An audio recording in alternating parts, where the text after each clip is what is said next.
What is going on, everybody? Welcome back to the Nerdy Mark channel. I'm Sid the Nerdy Mark, and this is my review for Raw and Smackdown for this week. Now, before we get started, a quick congratulations, because that is in order. I want to say congratulations to CM Punk and Colt Cabana. They won their lawsuit on the day that I'm recording this, which is Wednesday. So congratulations to them. They won their lawsuit, which was going on for 6 years now, and finally the court ruled on the side of Punk and Colt Cabana. So congratulations, Chick Magnet Punk, because that is what the CM stands for. Now we figure it out after all these years.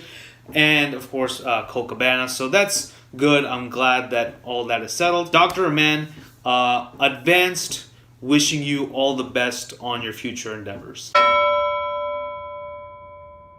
So, Raw does come to us from Houston, Texas. Fun fact, I used to live in Houston. And it does start out with Elias. He opens up the show. He talks about how he smashed a guitar onto Seth Rollins' back. And he said it was just as painful for him as it was for Seth, because he had to smash one of his favorite guitars. I am very sorry for your loss, Elias. This, of course, has him start singing a song about it. And Seth Rollins comes out and he interrupts. He starts beating up on Elias. Jinder Mahal comes out, and Elias and Jinder team up to beat up on Seth Rollins. And of course, out comes Roman Reigns. Gee, I wonder where this is going. Holla holla, players, it's time for a tag team match. And this was not bad. I did enjoy it, but I felt like it was kind of the same thing that we saw last week, except Jinder Mahal this time is teaming up with Elias instead of Kevin Owens. Neil Sting continues his antics as usual. But the match does end when Seth Rollins brings in a steel chair.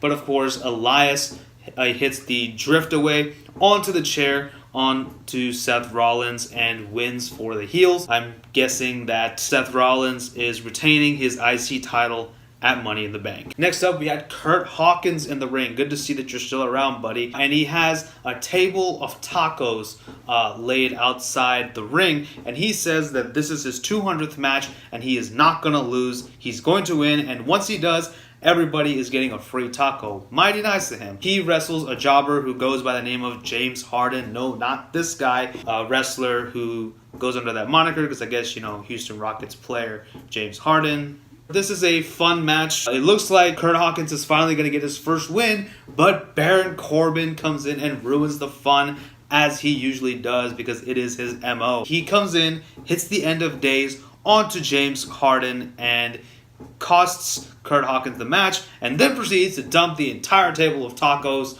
onto Curt Hawkins. Poor guy. Backstage, Corbin does confront Kurt Angle, and he says that he's sick and tired of not getting any opportunities, so he talked to Stephanie McMahon, who is enforcing a new checks and balances rule on Monday Night Raw, and to make sure that it is enforced, she has appointed Baron Corbin as the Constable of Raw. I am interested to see where this goes. I am not sure how to feel about this, but we'll just have to wait and find out. I guess only time will tell. We now have Natalya taking on Raw Women's Champion Nia Jax in a non-title match. Ronda Rousey is on commentary, does a terrible job at commentary. A really good match to watch. I did enjoy everything that happened in the ring, sans Ronda Rousey's commentary. There's one line that Michael Cole says, and that Ronda Rousey is ripe for the picking, and she says that only her husband can say that. What are you talking about, Ronda Rousey? The match does end because Natalya does tweak her knee quite a bit. Nia Jax takes advantage of this, hits the Samoan drop, and wins the match. Then afterwards, Ronda Rousey gets up from the commentary table, thank God, and goes to help her best friend Natalya. Nia Jax decides to be a babyface this week and tries to see if she's okay, but Ronda Rousey's all like, no, she's not your friend, she's my friend, like a little 4-year-old, and she helps Natalya towards the back. By the way, I forgot to mention, Coach is not on commentary. Instead, he is replaced by David Otunga. Yay! Backstage, we do have Natalya being attended to with by doctors. Nia Jax comes in to make sure that she's okay, but Ronda Rousey continues to do the whole she's my friend and she's not your friend shtick, and Natalya is just like, just leave me alone, I want to be by myself. So it looks like the feud has escalated to who is the better friend for Natalya. Up next, we had Bobby Roode taking on Braun Strowman, and this was a really great match because it involved Braun Strowman. I think the one spot that we really need to talk about here is when Braun Strowman is playing tag with Bobby Roode. Bobby Roode does bring out a ladder from underneath the ring, and he sets it and makes it like a bridge between the barricade and the ring. He slips under it, and he tells Braun to come and get him. Like, oh, what are you going to do? What are you going to do? Braun then takes his fists and pounds the ladder and breaks it in half. So the ladder got those hands. Roode is looking bewildered, as he should, but the match does end with Braun Strowman hitting the running power slam onto Bobby Roode to win the match. If Bobby Roode is not winning at Money in the Bank at this point, I will riot. Up next, we had the Deleters of Worlds, Woken, Matt Hardy, and Bray Wyatt, come into the ring and cut a promo. I think this is the first time we've seen these two on a microphone since their feud a few months ago, and since the Ultimate Deletion. Good to see that these two get some time on the mic. Can we get more of this, please? And for once, Matt Hardy didn't just laugh. I am so happy. It's a pretty cut and dry promo saying that whoever wins the Tag Team Battle Royal about to happen up next is going to stand no chance of the Deleters of Worlds because they will be deleted. And we now have the aforementioned Tag Team Battle Royal.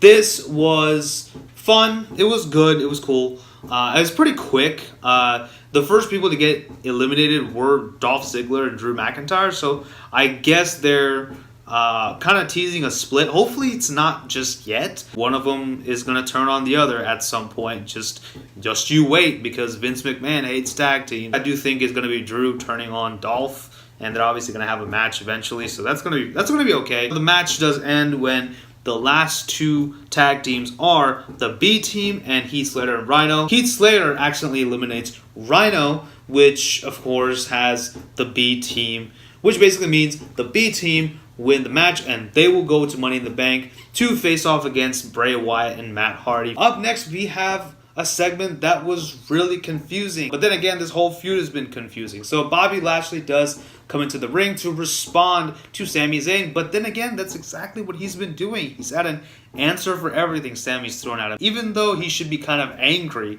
at what Sami Zayn's been putting him through, he's all smiles, giving high fives to the kids, doing this whole thing. I don't know what that is. He's cutting a promo on Sami Zayn. Then Sami's music hits, and he is outside the ring because he doesn't want to come in because of the crushed hand that he suffered at the hands of Bobby Lashley. I said hand way too much in that sentence. This was, like I said, kind of weird with Sami Zayn putting up all these Instagram quotes that Bobby Lashley puts up on his Instagram, which are actually pretty cool. I do follow Bobby Lashley on Instagram. He says that he took to his many anonymous Instagrams. No judgment here, we all have our hobbies. He says that he chatted with Bobby Lashley, and Bobby Lashley sent to him a link to his own personal fan club. And Bobby Lashley denies all this. He's like, I don't know what the hell you're talking about. As Sami is talking, he is walking further and further away from the ring until he is all the way at the top where, he can get closer to the exit door.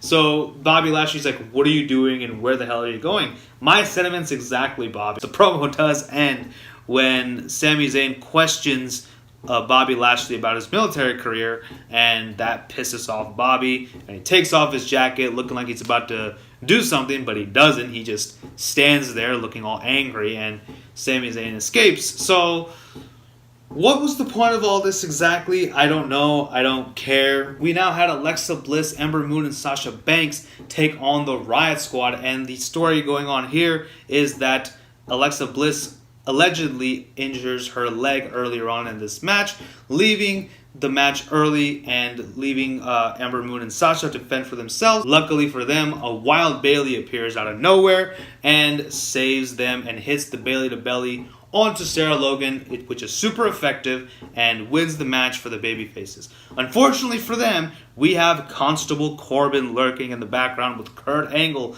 and says, you cannot let this stand. The referee's decision cannot be final. If that's the case, Baron Corbin, why the hell isn't Roman Reigns the Universal Champion? Kurt Angle reluctantly goes to the babyfaces and says that the match is reversed and Riot Squad actually won that match. And Bayley instantly becomes the most hated female on the Raw roster. We now have the Big Show standing by with some of the kids who are in the Special Olympics, Team Texas, for the Special Olympics games, and he gives a promo about that and promoting that. So good stuff there. Go Team Texas and all that good stuff. Finn Balor comes in, too sweet to all the kids, in time for our main event. It is now time for our main event, Finn Balor versus Kevin Owens. Very good match, really good. The commentators did hype it up as the first time these two are meeting in a WWE ring. I guess we're going to just ignore NXT just like that. Cool, no problem. It is good. It is a good match, very technical match because, you know, these two are fantastic in the ring and I don't have anything else to say. It doesn't really stand out to me, nothing to still write home about, which kind of sucks because these are two fantastic competitors and they should be putting on like a textbook match. But the match does end when Kevin Owens has Finn Balor on the corner and he keeps kicking him and kicking him and kicking him, and the referee continues to go up to the count of 5, but Kevin Owens just ignores it and he continues to hurt Finn Balor, which of course leads to Finn Balor winning via disqualification. But the show does end when Kevin Owens introduces a ladder, brings it into the ring, and he climbs up and he wants to do a top ladder move onto Finn Balor, but apparently he's afraid of heights, so it looks like something rubbed off of Chris Jericho. Because of his hesitation, Finn Balor comes up, beats up on Kevin Owens, goes onto the ladder and does a top rope maneuver onto Kevin Owens, and that's how Monday Night Raw ends. So, SmackDown Live does come to us from Corpus Christi, a beautiful city in Texas. SmackDown does begin with Carmella. She comes out into the ring, vowing to unmask the real Asuka. So, she does play 2 different hype packages, which she does a great job of editing, and she does show the first hype package of her time during NXT and how she got that undefeated streak, and then after WrestleMania, and how she's been faring on the main roster, which she, of course, has been handed out a bunch of losses, losing to Charlotte and losing her first match here. And then last week, even though she won that match, showing a little bit of that clip with her and Mandy Rose with Asuka looking weak, this prompts Asuka to come out and interrupt Carmella, which in turn causes Mandy Rose and Sonya Deville to interrupt, and Corey Graves just can't keep it in his pants. Sonya Deville and Mandy Rose both want to fight Asuka. So Carmella says if the old Asuka's still there, she would take both of them on, but since you're just defeated Asuka, you probably should just take an Uber and get out of here. But she's then interrupted by Paycheck, and she says, Asuka, you get to pick who you want to fight. So Asuka says that she wants both of them, and this ends up in a handicap match, Mandy Rose and Sonya Deville versus Asuka with Carmella, unfortunately on commentary. Both Carmella and Corey Graves bully Saxton on commentary while a really good match goes on. There was, of course, a spot where Asuka and Sonya Deville kick each other in the face, which was really good, but the match does end with Asuka putting the Asuka lock onto Sonya Deville and having Sonya tap out. This, of course, causes Carmella to come in, raise the title above her head, and Mandy Rose to cause the distraction, which allows Carmella to stand tall. So I'm guessing Carmella is losing the title to Asuka at Money in the Bank because, you know, she always seems to be getting the upper hand as of late. So we'll see. We'll see what happens. But this was a good match. Carmella's good on the mic. She's annoying in commentary. Up next, we had Harper of the Bludgeon Brothers and one half of the SmackDown Tag Team Champions taking on Carl Anderson, one half of the Good Brothers. Another really good match. I really enjoyed the two contrasting styles between these two men. And I've said this before, but Harper, despite his size, is extremely fast, and I love that about him. This was fun. This was good to watch. I enjoyed it quite a bit. But the match does end with the Good Brothers going over. So does this mean that Bludgeon Brothers are retaining at Money in the Bank? I guess so. And where in the hell is Sanity? Going back to Raw, where in the hell are the authors of Pain? Next up, we did have Jimmy Uso and Naomi, the husband and wife team, taking on Aiden English and Lana. Still doesn't make sense, even though I get it. Rusev is preparing for his match later on, which we'll get into later. Still kind of weird. I guess this is how they're going to break up Rusev Day. Guessing we're going to have Aiden English get too close to Lana and Rusev get mad and jealous and attack Aiden English and say that Rusev Day is over, and this leading to a match at SummerSlam. I really want to be wrong. I really hope I am wrong about this, but the way things are going, you know, and of course Vince McMahon's attitude about tag teams, you know, with all things considered, looks like that's the road we're going down. But again, I hope I'm wrong. This is a really fun match, a really entertaining match. Lana and Naomi doing some okay stuff in this ring, but I think when Aiden and Jimmy get the hot tag, that's when this match really started to pick up for me. But the match does end with Aiden English getting a super kick from Jimmy Uso and Naomi and Jimmy winning this match. So this was fun. Looking forward to both the men's and women's Money in the Bank ladder match. Speaking of the women's division, by the way, where in the hell are the Iconics? Next up, we do have a pre-taped segment. We have AJ Styles and Shinsuke Nakamura's Money in the Bank contract signing, which I don't understand why they couldn't have just done this in the ring. It was still a good segment, but you know, usually contract signings have been done in the ring. Now, of course, there were ones that were pre-taped, but I mean, I'm so used to seeing them in the ring that this was kind of weird for me. So I don't know why they decided to go for a pre-tape thing. Did the two have other commitments or something? I don't know. We do have Paycheck presiding over this segment, and AJ Styles signs the contract. Nakamura takes the pen and says that it has no ink. AJ Styles gives him his pen and says that this pen is broken. Because of which AJ Styles gets angry and slaps Nakamura across the face. I get it, AJ. I'd be angry too if someone told me my pen was broken. Nakamura does take out his own pen and signs the contract, and that's how this segment ends. Very fun, very entertaining segment. I'm interested to see what happens in this last man standing match. So I think this is a good stipulation for these two. I think this is the only way you can really get the most out of both these guys. We now have Becky Lynch and Charlotte in a very competitive match. What a good match this was. Two really good wrestlers in the ring, just showing their stuff. So really good. A couple of entertaining bits there. We had Becky and Charlotte grab each other's legs, and on the count of three, put them down gently like they're, you know, like a carton of eggs or something like that. And we did have them clinking invisible teacups. What the hell? The rest of the match is pretty competitive after that.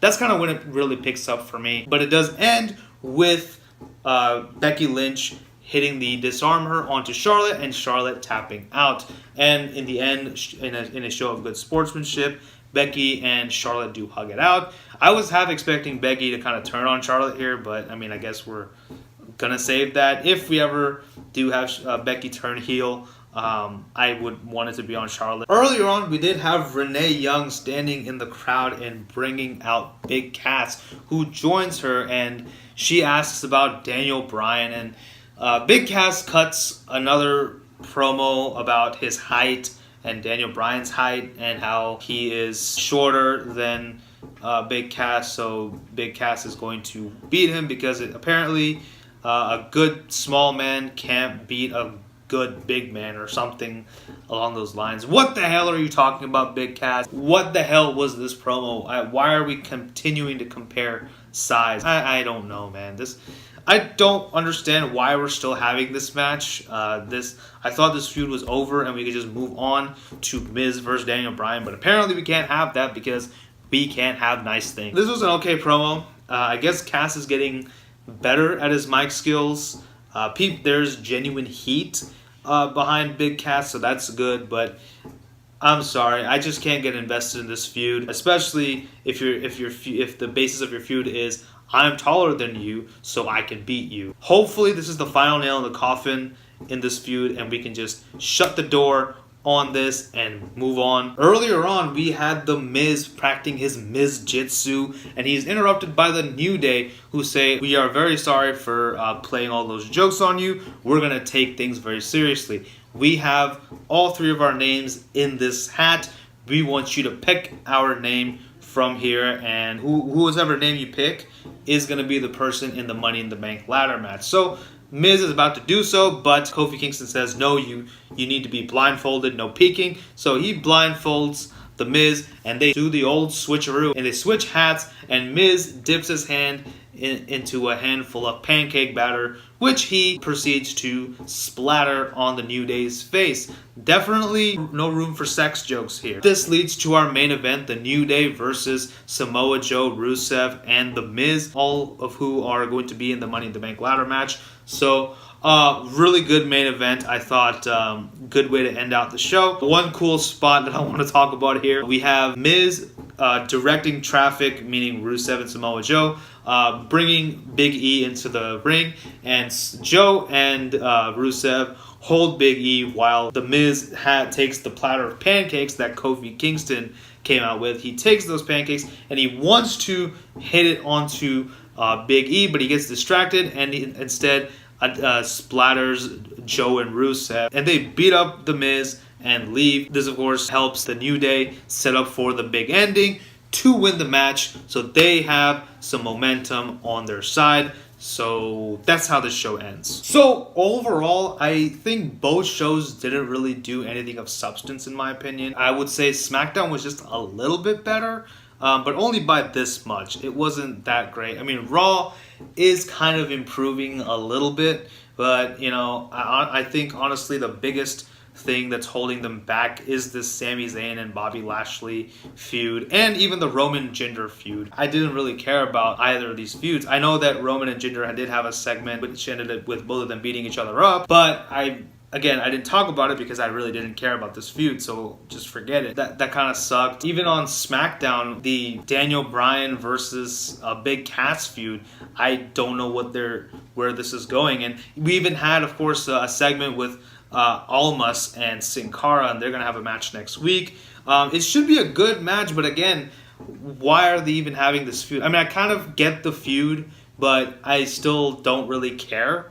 For Almas, I would expect like him to go with like a feud with Jeff Hardy. Where the hell is Jeff Hardy? You know, where's Jeff Hardy? And where's Sanity? Where are the Iconics? Where are the Authors of Pain? Where are all the NXT call-ups? What the hell are they doing? Except for Ember Moon, we really haven't done much with any of the NXT call-ups. I am beyond flabbergasted. Yeah, that's kind of how I feel about Raw and SmackDown. I'm not even going to talk about highlights because just forget it. Both shows kind of were a little bit meh for me once again. So those are my thoughts on Raw and SmackDown for this week. Let me know what you guys thought about both shows in the comment section below, as well as voting in the poll above my head. That's a new feature that I'm starting, so please make use of it. I would really appreciate it. Also, don't forget to like, share, and subscribe. Follow me on social media, and tell your friends about the Nerdy Mark. Thank you all so much for watching. This is Sid signing off. You guys take care. Bye-bye.